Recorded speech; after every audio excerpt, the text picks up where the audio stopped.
There may not be a black box on the Bayesian superyacht, which is pretty bizarre for a vessel of this size, but all is not lost. According to the Times, Italian divers have retrieved video surveillance equipment and hard drives from the superyacht Bayesian to help investigators discover why the vessel sank last month, killing the British tech tycoon Mike Lynch and 6 others. This may be a vital clue, the missing link, the smoking gun evidence needed to fully and finally settle the mystery of what happened to the Bayesian, why, and also how fast it actually sank.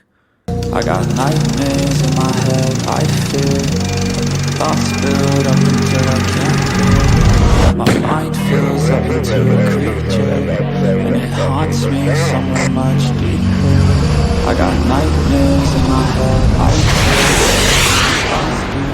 Hello and welcome to True Crime Rocket Science, the most authentic voice in true crime. Besides surveillance equipment, sonar is also being used to scan the hull as it appears now on the seabed.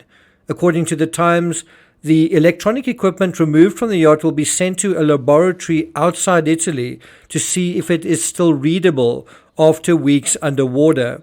Revton, the UK-based company that owns the yacht, has employed Italian firm Sub to map the vessel's hull and the surrounding seabed using sonar and video shot from a submersible robot to help plan the operation to raise the Bayesian.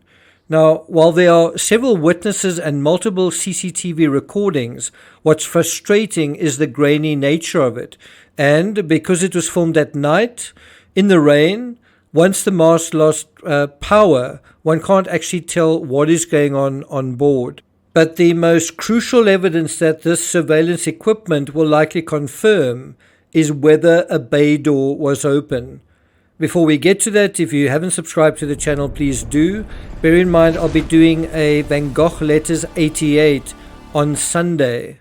Crime news update on Monday, and that's also the same day that the Coast Guard hearings into the Titan submersible incident that kicks off in Charleston, South Carolina. I have actually been there on Monday, so look out for that. If you find this analysis worthwhile, please like, share, leave a comment. You can also hit the thanks button, and let's get started. So this is probably the most important application of that video surveillance data, is whether a bay door was open sort of early on, while the lights were still on as well. Now, according to the Times, quote, investigators asked divers to seek out video and data on board to help establish whether the crew left doors open, which might have allowed the yacht to flood. If so, if that's true, that would immediately make certain crew members culpable for negligence. According to the Times, they also want to know why the crew did not get Lynch and the other victims out of their cabins and up on deck in the 16 minutes between the yacht being hit by the storm at 3:50 a.m. and its sinking at 4:06 a.m. 16 minutes is an awfully long time not to alert the victims. Even on a large vessel, how long would it really take to head to guest quarters and knock on doors? 1 minute? 2 minutes? The crew quarters are on the same level right next to the guest rooms. According to the article, a team of half a dozen divers from the Italian Navy's Special Forces Comsubin unit found the electronic and computer items late on Thursday after searching the yacht, which is sitting on the seabed at a depth of about 49 meters off the Sicilian coast. Now, if you look at some photographs of the cockpit area, it does look like there's a heck of a lot of electronic equipment that could potentially be salvaged, and the question really is it going to be of use after being immersed for several days now underwater in salt water. Now, if so, it's possible the video surveillance equipment giving a bird's eye view, as it were, might provide much greater clarity, again assuming the submersion hasn't ruined some of these drives. There is some very sophisticated equipment that can partially retrieve data even from damaged drives, but I think what we're dealing with here is a very special situation. It's one thing to have drives that are sort of damaged just because of wear and tear. It's another thing to submerge them in water, especially seawater, but I guess we can hope. Now, according to the article, when the Bayesian was hit by a suspected downburst of strong wind early on August 19, the 56-meter long $40 million yacht drifted for about 400 meters from its anchorage near the fishing port of Porticello before sinking.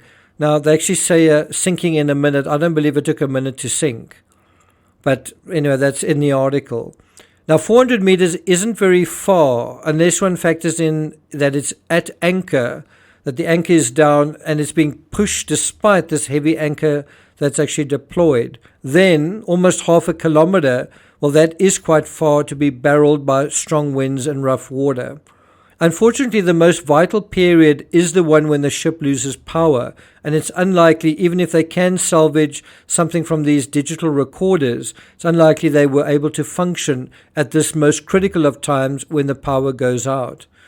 The final phase of the investigation will involve raising the ship and examining it on land. To do that safely, the 72-meter mast will have to be detached and the fuel pumped out of its tanks. This is essentially kind of the same as doing an autopsy, but on this vessel. Does it have any injuries? Does it have any weaknesses? What is actually going on in terms of the body, the structure of this vessel? Does it have any significant damage to its bones, to its critical infrastructure? Well, time will tell, and it is going to take some time to raise this vessel. I think I read somewhere 2 months. I'm not going to take it any further than that, except to note that the post-mortem examinations have been completed on all seven victims. That was done at Palermo Hospital, and the bodies have now been flown back to their families by private jet. The post-mortem on the chef, the only victim of the 7 to be found outside of the vessel, revealed that poor man had water in his lungs and thus drowned. Just a reminder, again, the live hearings by the U.S. Coast Guard into the implosion of the Titan submersible start on Monday in Charleston, South Carolina. So I will be covering that as far as possible. So look out for details of that. Watch this space for up-to-the-minute news coverage and details regarding that. Thank you for listening. Have a good weekend, and I'll see you guys next time.